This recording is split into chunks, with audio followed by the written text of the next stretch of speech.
Wibowo, prajurit TNI Kopassus berusia 32 tahun, melangkah keluar dari gerbang kedatangan. Seragam militernya yang rapi menarik perhatian, tapi matanya tajam, penuh kewaspadaan, mengisyaratkan sesuatu yang lebih dari sekadar tentara biasa. Pelatihan selama 1 dekade telah mengajarkannya satu hal. Di balik setiap senyuman ada kemungkinan pisau yang tersembunyi. Reno menarik napas dalam, mencium udara California yang kering dan asing. Dia ada di sini untuk program pertukaran militer selama 6 bulan antara TNI dan Angkatan Darat Al-Awal. Tujuannya sederhana, belajar taktik tempur canggih, memperkuat hubungan bilateral, dan pulang sebagai prajurit yang lebih baik. Tapi firasatnya berbisik, ini tidak akan sesederhana itu. Seorang pria berbadan tegap dengan rambut pirang pendek dan seragam Angkatan Darat Alai Selman mengangkat tangan, tersenyum lebar. "Selamat datang di Amerika, Letnan Wibowo." Suaranya ramah, hampir terlalu ramah. "I'm Captain Ethan Caldwell, your partner for the next 6 months." Reno mengangguk menjabat tangan Ethan dengan kuat, tapi matanya tak pernah lepas dari wajah pria itu. Ada sesuatu di senyum Ethan, terlalu sempurna, seperti topeng yang dipoles hati-hati. "Terima kasih, Captain," jawab Reno dalam bahasa Inggris yang fasih. Logatnya sedikit kaku tapi penuh percaya diri. "Saya harap kita bisa belajar banyak dari satu sama lain." Ethan tertawa, suaranya menggema di keramaian bandara. "Oh, trust me, Reno. This is gonna be one hell of a ride." 2 minggu berlalu. Reno mulai terbiasa dengan ritme Fort Bragg, latihan fisik brutal, simulasi tempur, dan briefing intelijen panjang. Dia dihormati karena kecepatan dan ketepatannya, tapi dia merasa seperti orang asing, selalu diawasi, selalu diukur. Ethan adalah kebalikan dari Reno. Karismatik, mudah bergaul, dan selalu punya cerita. Tapi semakin Reno mengamati, semakin banyak hal kecil yang mengganggu. Ethan sering menghilang setelah latihan tanpa alasan. Dia menerima panggilan telepon tengah malam, berbicara pelan dalam bahasa yang asing, bukan Inggris, bukan Spanyol. Malam ini Reno terbangun oleh suara langkah kaki di barak. Dia tetap diam, mendengarkan. Langkah itu berhenti di depan pintu kamar Ethan, diikuti ketukan pelan, 3 kali, jeda lalu 2 kali. Pola yang tidak biasa, Reno menahan napas. Dia mendengar pintu Ethan terbuka, lalu suara berbisik. "Data, aman, jangan terlambat." Efek suara, detak jantung cepat, angin menderu. Pagi harinya, Reno menguji Ethan. Saat mereka berlari di lapangan, dia bertanya santai, "Kamu tidur nyenyak semalam, Cap?" Ethan menoleh, senyumnya tak pudar. "Seperti bayi, bro." "Kenapa?" "Aku dengar suara di lorong. Kayaknya ada yang ketuk pintu kamar kamu." Reno menatap lurus, tapi merasakan Ethan menegang. "Oh itu? Mungkin cuma petugas kebersihan." Ethan tertawa, tapi suaranya kaku. Reno mengangguk, tapi alarm di kepalanya berbunyi. Dia berbohong. Kecurigaan Reno mendorongnya mengambil risiko. Malam itu, dia menyelinap ke ruang server rahasia pangkalan, mengenakan seragam kamuflase TNI. Dia tahu ini melanggar protokol, tapi instingnya tak bisa diabaikan. Dengan keterampilan infiltrasi Kopassus, Reno melewati penjaga dan sistem keamanan. Di ruangan dingin penuh deru mesin, dia menemukan jejak aktivitas aneh. File tentang pergerakan kapal perang RCM di Pasifik telah diakses dan disalin. Jejak login menunjukkan nama Ethan Caldwell. Reno merasakan darahnya membeku. "Apa yang kamu lakukan, Ethan?" Tiba-tiba lampu menyala. Reno berbalik, tangannya di pisau tempur. Ethan berdiri di ambang pintu, matanya dingin. "Kamu seharusnya tidur, Reno," kata Ethan. Orang yang terlalu penasaran biasanya menyesal. Reno menatap Ethan. Tangannya di dekat pisau, tubuhnya tegang. Ruang server terasa mencekam, dengan dengung mesin dan lampu merah berkedip. Ethan berdiri di pintu, matanya kalkulatif, seperti predator. "Ethan," kata Reno, suaranya tenang tapi tegas. "Kenapa kamu di sini tengah malam? Penasaran juga?" Ethan tersenyum tipis. "Kamu pintar, Reno, tapi ini bukan Jakarta. Di sini kamu cuma tamu, dan tamu yang salah masuk nggak pulang. Reno merasakan adrenalin mengalir. Dia bisa menyerang tapi instingnya menahan. Dia ingin aku panik. Aku cuma mau tahu apa yang kamu sembunyikan, kata Reno mundur perlahan ke meja server. File-file itu kamu yang nyolong kan? Edson mengangkat alis. Nyolong? Katakan saja meminjam untuk tujuan lebih besar. Dia melangkah maju, gerakannya menipu. Tujuan apa? Reno membeli waktu. Pintu di belakang Ethan adalah satu-satunya jalan keluar.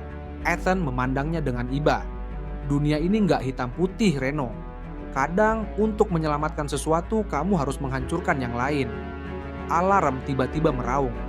Langkah kaki berat mendekat. Ethan menghela napas. Waktu kita habis. Dia berbalik, menoleh sebelum pergi. Jangan bilang aku nggak kasih peringatan. Reno berlari ke ventilasi, membukanya dan merangkak masuk. Lorong sempit bau karat, tapi dia terus bergerak, didorong satu pikiran. Ethan musuh, aku harus menghentikannya. Reno bersembunyi di balik pohon pinus. Seragam TNI-nya basah oleh embun. Dia lolos melalui ventilasi ke saluran pembuangan, tapi kini buronan. Ethan menjebaknya dengan alarm, membuatnya terlihat seperti penyusup. Suara anjing pelacak dan teriakan perintah terdengar. Reno mengatur napas mengingat pelatihannya. Fokus. Perlengkapannya hanya pisau, senter, dan ponsel yang dimatikan. Dia perlu bukti tentang Ethan, tapi data ada di server. Ranting patah. Reno mencengkeram pisau. Suara wanita berbisik, jangan bergerak, aku nggak musuh. Reno berbalik melihat wanita berusia 30 tahun, seragam tempur ringan, rambut coklat diikat rapi. Matanya waspada seperti cermin dirinya. Siapa kamu? Tanya Reno. Maya Torres, CIA. Aku tahu kamu buru Ethan Caldwell. Aku juga. Kenapa aku harus percaya? Maya mengangkat tangan. Kalau aku mau kamu mati, aku sudah panggil mereka. Dia mengangguk ke arah suara anjing. Ethan mata-mata untuk pihak yang bisa picu perang. Kamu satu-satunya yang tahu kebenaran. Apa yang kamu tahu tentang Ethan? Tanya Reno. Maya melirik ke belakang. Dia kerja untuk sindikat yang jual rahasia militer. Rusia, Korea Utara, siapa saja yang bayar. Ada rencana serangan ke pangkalan Amerika Serikat di Pasifik. Ethan cuma pion. Suara anjing semakin dekat. Maya meraih lengan Reno. Ikut aku, ada tempat aman, percaya padaku. Reno ragu tapi tak punya pilihan. Dia mengikuti Maya berlari ke hutan. Gudang tua bau jamur. Cahaya matahari menyelinap melalui celah dinding, menerangi wajah Maya yang tegang. Reno duduk di sudut, memeriksa pisau. Seragam TNI-nya sedikit kotor. Matanya tak lepas dari Maya. Ceritain semuanya, kata Reno. Maya duduk di peti kayu. Aku lacak Ethan 6 bulan. Dia aneh sejak misi Timur Tengah. Panggilan rahasia, pertemuan aneh. Awalnya kami pikir dia jual senjata, tapi kami temukan transfer data ke server asing. Kapal perang, rudal, satelit. Kalau CIA tahu, kenapa dia bebas? Tanya Reno. Maya tertawa pahit. Dia nggak sendiri, ada orang di atas. Setiap kali kami dekat, bukti hilang, saksi lenyap. Reno merasa dingin. Ini bukan misi biasa. Rencanamu? Maya menunjukkan foto dokumen di ponsel burner. Ethan ketemu kontaknya besok malam di pelabuhan Wilmington. Dia serahkan data pertahanan Amerika Serikat di Pasifik. Kalau data itu bocor, perang bisa pecah. Kamu mau aku bantu? Bukan cuma bantu, kata Maya. Kita tangkap Ethan hidup-hidup. Dia tahu siapa dalangnya. Reno mengangguk tapi ragu pada May. Ethan cerdas, licin, dan Maya terlalu tahu banyak. Baik, kata Reno, aku ikut.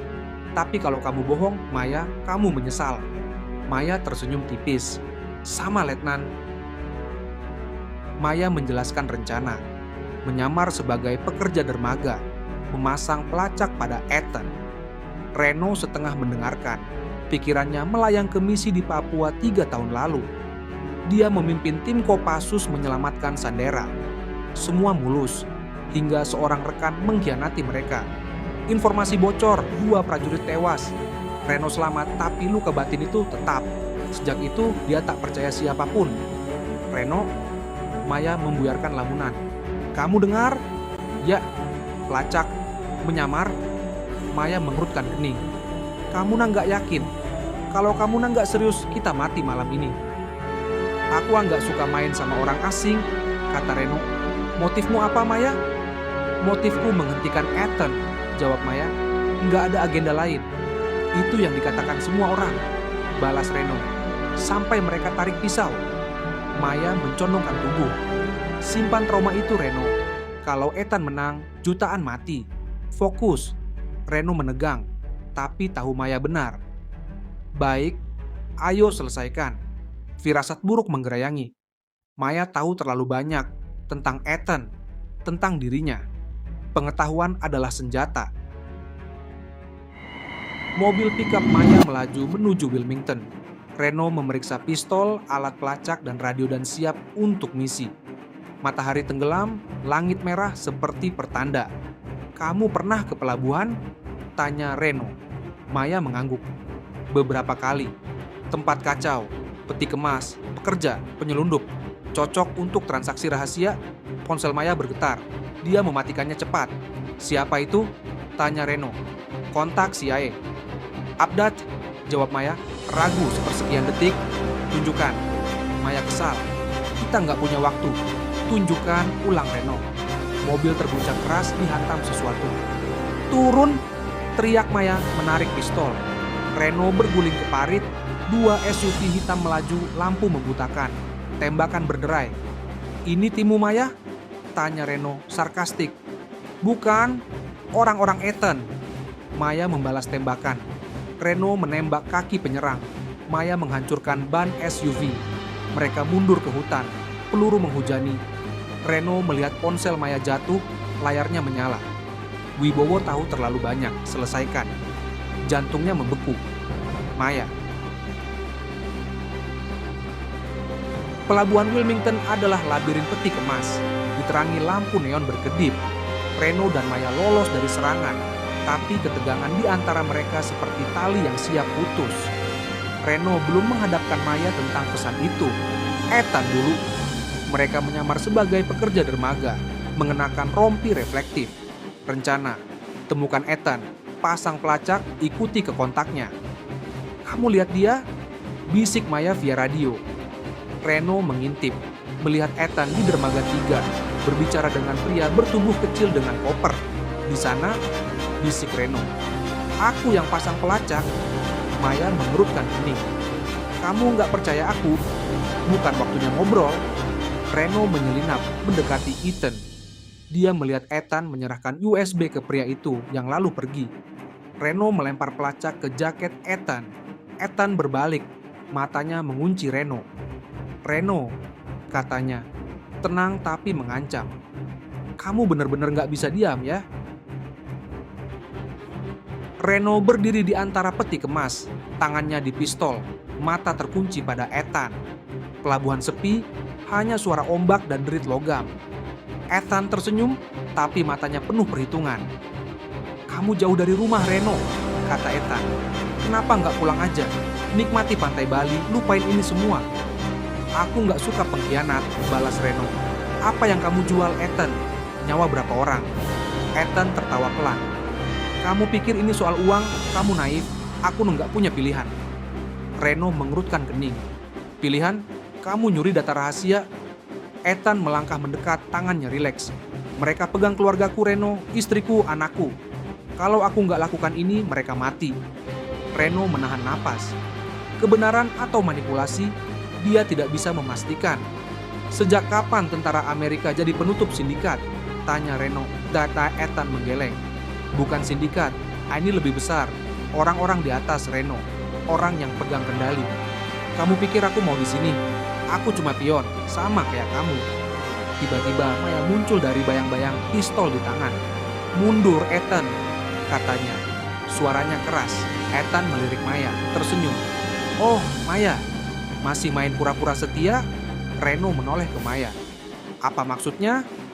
Maya mengabaikan, fokus pada Ethan. Serahkan USB itu atau aku tembak. tembakan meledak dari arah peti kemas. Tim bayaran muncul, bersenjata lengkap. Reno, Ethan, dan Maya berlari mencari perlindungan, terpaksa bekerja sama. Dalam kekacauan, Reno melihat Maya menembak dengan presisi, tapi satu gerakannya mencurigakan.